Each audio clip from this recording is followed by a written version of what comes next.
Kexer on here with Allison. Isabel. We just watched a 40-minute video while making some cupcakes. Ladies, what's one thing that you remember from it? I remember that the person talking was trying to tell us that that he doesn't want to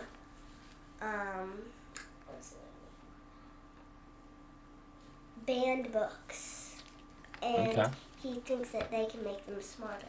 Okay. That even books that people disagree with have ways to teach us, or we can learn something from them. Okay. And that when you ban books and you don't read them and no one reads them anymore, you lose the information that you can gather from that book. Sure, it's a different perspective, right? Mm-hmm. And instead we're being afraid of that other perspective, I think. Okay, yeah, it sounds like you guys are really paying attention. Okay. Do you think that we definitely should do that for kids sometimes? Do you think that we should just expose all kids to every crazy idea? I think that we should basically keep them in a good spot where they aren't getting exposed and getting told to do a bunch of crazy things, but they kind of are doing, have a little bit of an open mind, because everybody once in a while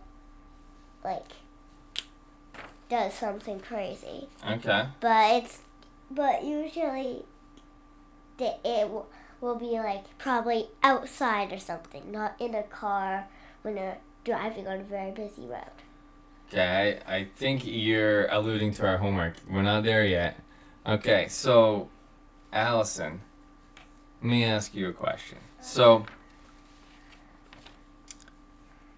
do you think that we should protect adults and our leaders from learning about ideas that we disagree with?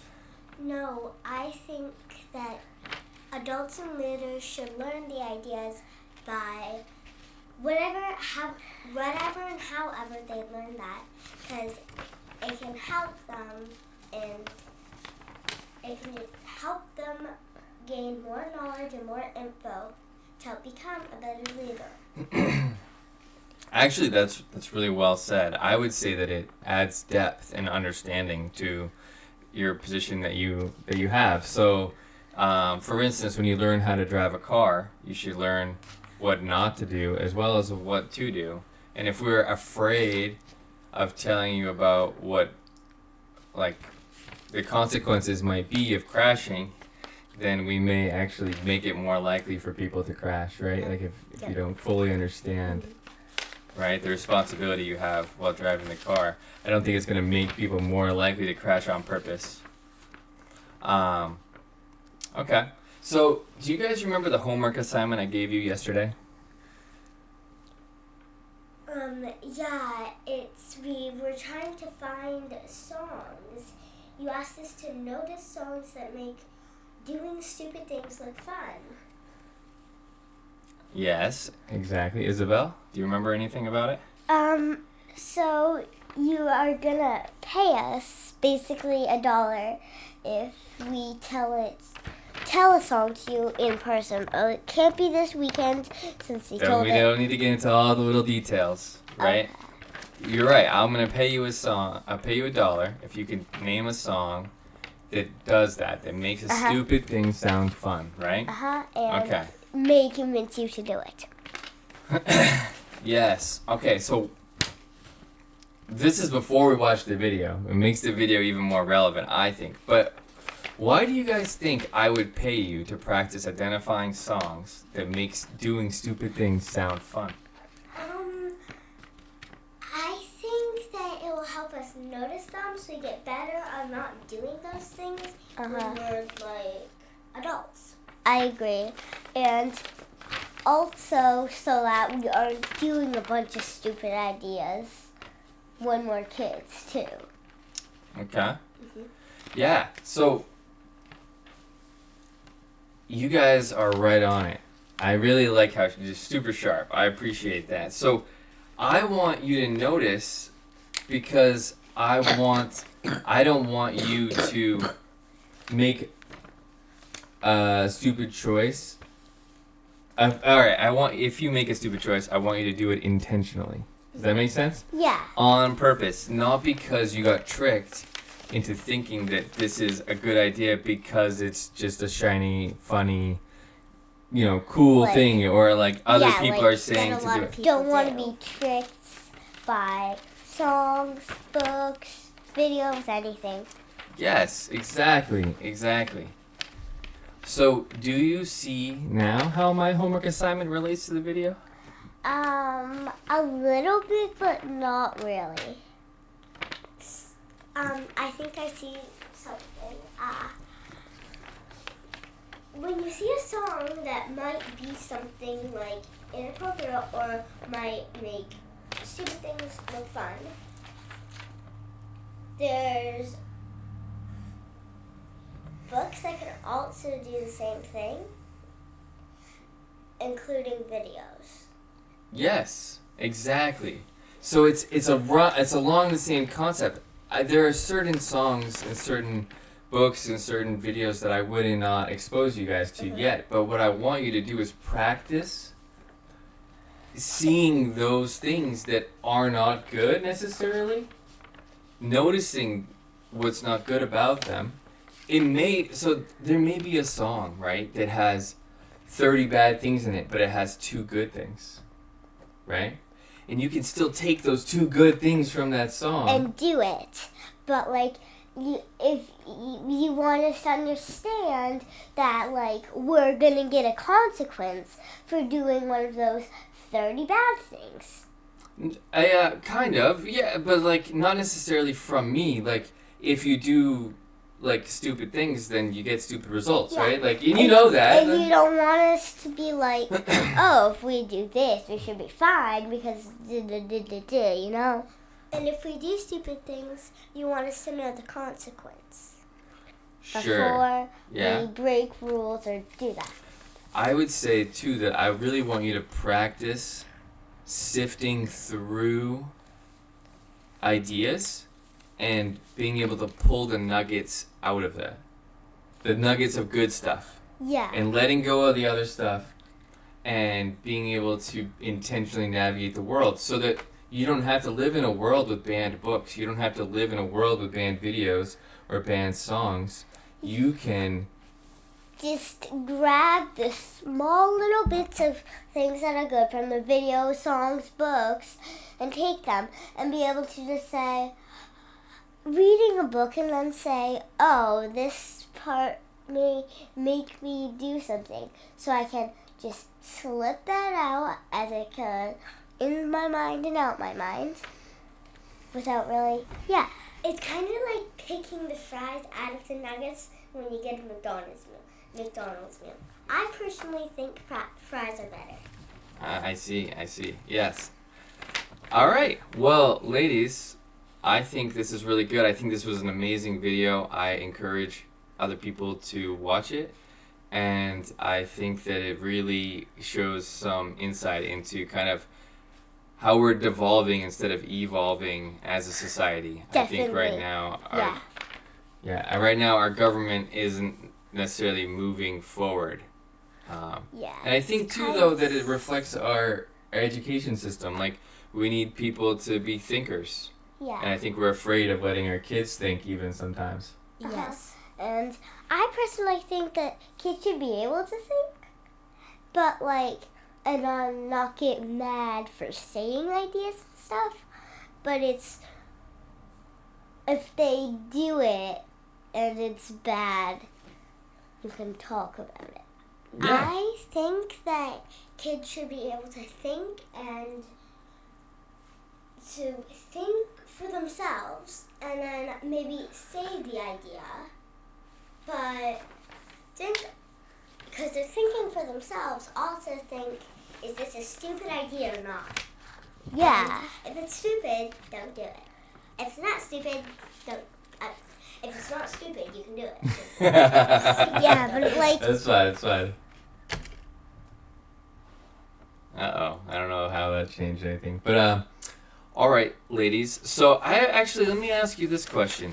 Do you think that in school you're being taught to learn how to think for yourself? Or do you think that you're mostly being told what to do and when to do it and kind of not necessarily being taught to think about how to make those decisions? I kind of think, well, like, for math, we do our schoolwork and aren't, like, fed, this is the answer, this is the answer. But, like, we don't really, like, if we ask a question, they always tell us the answer and stuff. So, kinda, but also I think school may, I think for schools it's a little more out in the air than kind of in the ball, because they'll let us like solve the math problems for our math quiz, because if the school just told us every answer to every problem, that would be insane. Like, but they do kind of tell us not what the answer is, but what to do, like grab the paper and do your work. Yeah, like even if we obviously already know what to do it, because after a couple of months and now it's April and we're still doing this, like we know that after you give us homework and we have time to do it, we do it.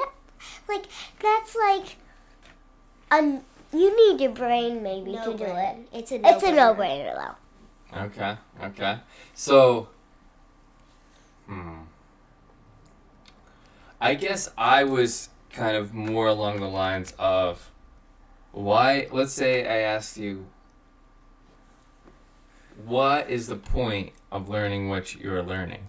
I think if you know what you're learning, then like it may be easier for you to learn. Well, don't interrupt. But you want to know the point what you're learning. So like if you're learning math, you're learning it so when you're older you know what 1 plus 1 is, but can't use that double fact to find 1 plus 2. Okay. Sure. See, I think that teaching you to make decisions is different than teaching you about how to do math, how to read, how to write, how to... Definitely. And I think that history in particular can be super helpful with this. But, like, I think that most of the time you're kind of told the decision you should make, and if you don't make that decision, there's, like, an immediate consequence, which kind of makes sense and is helpful, but at the same time, I really like for instance, I've been teaching you guys how to cook. Yeah. How to walk in a parking lot. Yeah. Without getting hit by a car, how to cross the street, how to play outside, right? Mm-hmm. When something's okay and when it's not okay. How to look around and figure out, okay, I want to do cartwheels. How can I do them safely right now? And you can evaluate that and make that decision for yourself. And like I just made cupcakes. Yes, you did. The other minutes ago. Yeah, with a little bit of help, right? But at the same time, my goal is to train myself out of a job. I want you to be able to do these things, read the directions, and decide, okay, is this a good idea for lunch or breakfast or dinner? Is this a once in a while thing, or am I every single day going to have cupcakes for breakfast, right?